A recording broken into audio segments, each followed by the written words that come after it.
Salam damai, Shalom. Kita lanjutkan dengan Injil Matius bab 24 dengan judul perikop Permulaan Penderitaan. Ketika Yesus duduk di atas bukit Zaitun, datanglah murid-muridnya kepadanya untuk bercakap-cakap sendirian dengan dia. Kata mereka, "Katakanlah kepada kami, bila manakah itu akan terjadi, dan apakah tanda kedatanganmu dan tanda kesudahan dunia?" Jawab Yesus kepada mereka, "Waspadalah, supaya jangan ada orang yang menyesatkan kamu. Sebab banyak orang akan datang dengan memakai namaku dan berkata, 'Akulah Mesias,' dan mereka akan menyesatkan banyak orang. Kamu akan mendengar deru perang atau kabar-kabar tentang perang, namun berawas-awaslah, jangan kamu gelisah, sebab semuanya itu harus terjadi, tetapi belum kesudahannya. Sebab bangsa akan bangkit melawan bangsa, dan kerajaan melawan kerajaan. Akan ada kelaparan dan gempa bumi di berbagai tempat. Akan tetapi, semuanya itu barulah permulaan penderitaan menjelang zaman baru. Pada waktu itu kamu akan diserahkan supaya disiksa, dan kamu akan dibunuh, dan akan dibenci semua bangsa oleh karena namaku. Dan banyak orang akan murtad, dan mereka akan saling menyerahkan dan saling membenci. Banyak nabi palsu akan muncul dan menyesatkan banyak orang. Dan karena makin bertambahnya kedurhakaan, maka kasih kebanyakan orang akan menjadi dingin. Tetapi orang yang bertahan sampai pada kesudahannya akan selamat. Dan Injil kerajaan ini akan diberitakan di seluruh dunia, menjadi kesaksian bagi semua bangsa. Sesudah itu, barulah tiba kesudahannya." Demikianlah sabda Tuhan.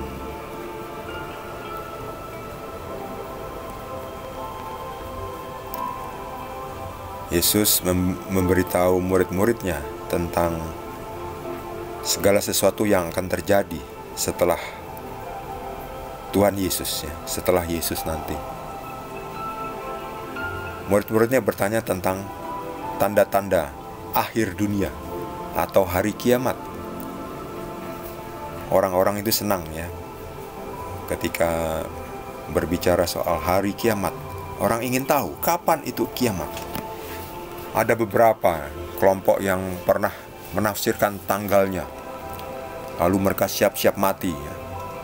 Nah itu orang-orang yang boleh dipimpin, yang boleh dibilang tidak dipimpin oleh roh yang benar, tetapi roh yang sesat. Jadi hati-hati, waspadalah, supaya jangan ada orang yang menyesatkan kamu. Jangan percaya kepada ada yang mengatakan hari kiamat itu tanggal sekian-sekian. Jangan percaya, mereka menyesatkan kamu.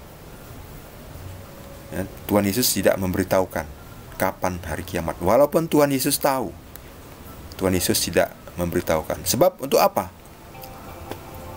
Kamu tidak perlu mengetahui hari dan saatnya Anak manusia datang kembali. Yang penting kamu pergi, kamu diutus untuk memberitakan Injil keselamatan, kabar baik keselamatan dari Tuhan, kabar baik penebusan. Itu yang penting bukan yang penting tahu kapan hari kiamat. Sebab kalau orang tahu kapan hari kiamat, itu orang akan panik. Wah, saya harus apa ini? Kami harus apa? Harta kami banyak, dan sebagainya Anak kami banyak, istri kami banyak. Lalu bingung heboh. Mau dikemanakan ini? Harta yang banyak anak-anak yang banyak ini harus bagaimana Bagaimana menyelamatkan mereka? Apakah ditaruh di dalam bunker supaya aman dari perang nuklir misalnya? Jadi tidak usah tahu. Makanya Tuhan Yesus tidak pernah mau memberitahu kapan hari kiamat, walaupun Tuhan Yesus tahu. Sebab beliau adalah Tuhan, tahu tapi tidak mau memberitahu. Untuk apa juga?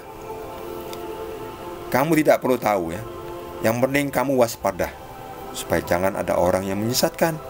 Sebab apa? Akan ada datang Mesias palsu yang memakai nama Tuhan Yesus, dan mereka akan menyesatkan banyak orang. Ya benar itu. Setelah Tuhan Yesus itu banyak sekali pengajar-pengajar palsu, mesias-mesias palsu, dan orang-orang yang mengklaim sebagai nabi, dan mereka adalah nabi palsu. Lihat ini, banyak nabi palsu akan muncul dan menyesatkan banyak orang ya. Jadi hati-hati memilih junjungan ya. Kita harus pilih yang benar, yang bisa membuktikan, nggak cuma asal klaim ya. Itu bahaya, itu penyesatan ya. Jadi pintar-pintarlah memilih junjungan, sebab banyak nabi palsu akan muncul dan menyesatkan banyak orang dengan ajaran-ajarannya.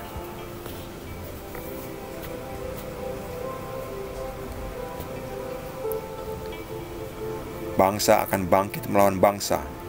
Ya, ini seperti sekarang ini juga ya. Dari dulu dan sekarang ya masih ada juga ya, perang, nggak selesai-selesai. Kan ada gempa bumi ya, dari dulu ada gempa bumi sampai sekarang pun masih tetap ada gempa bumi ya. Makanya kok belum selesai-selesai juga, kok hari kiamat belum datang juga. Ini kan disebutkan, akan tetapi semuanya itu barulah permulaan menjelang zaman baru ya. Jadi itu belum datang juga hari kiamat. Kamu akan diserahkan, disiksa, dibunuh, dibenci, dan banyak orang akan murtad ya.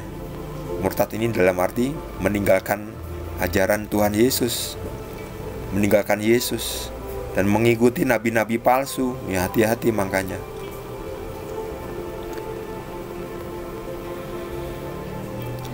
Dan orang akan menjadi dingin ya.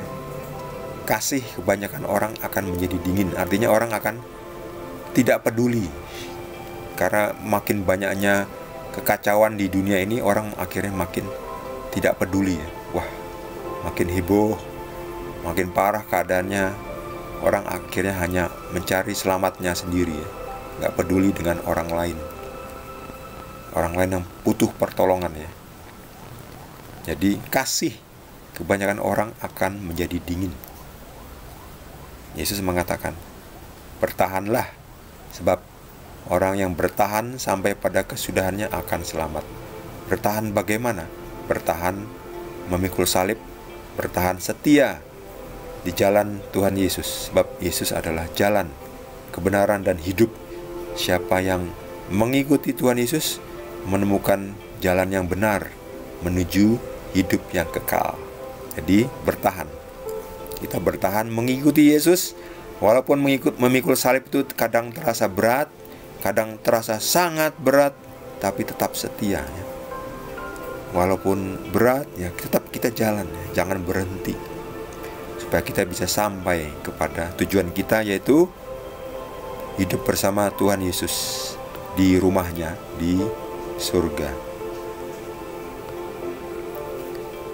Bagi saudara yang mendapatkan tambahan pencerahan dari Tuhan Yesus, boleh juga berbagi dengan kita semua.